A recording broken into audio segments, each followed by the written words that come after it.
A space-time vortex around Earth, presented by ScienceAtNASA.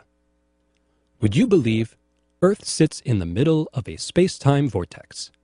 Einstein predicted this almost 100 years ago, and it turns out to be true. On May 4, 2011, researchers announced that NASA's Gravity Probe B spacecraft has detected the vortex, and its shape precisely matches the predictions of Einstein's theory of gravity.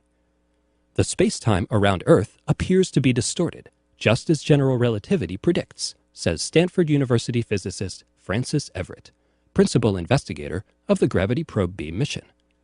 Time and space, according to Einstein's theories of relativity, are woven together, forming a four-dimensional fabric called space-time.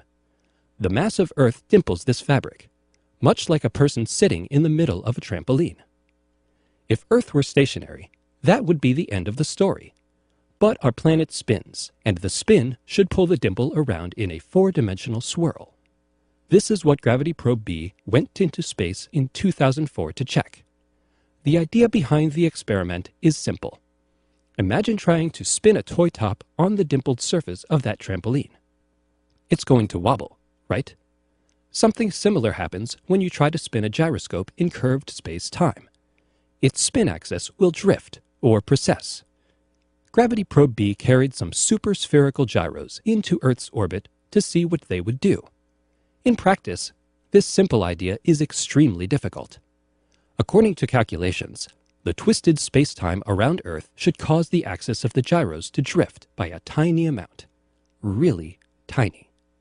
It's like measuring the thickness of a sheet of paper held edge-on 100 miles away. Even the slightest disturbance could ruin the experiment. We had to invent whole new technologies to make this possible, says Everett. The Gravity Probe B team developed a drag-free satellite that could brush against Earth's atmosphere without disturbing the gyros.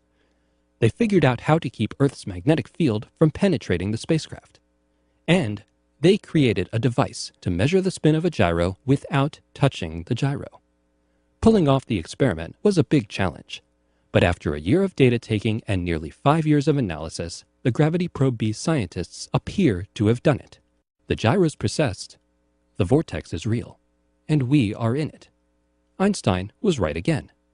For more information about the space-time vortex and what it means to us on Earth, please visit science.nasa.gov.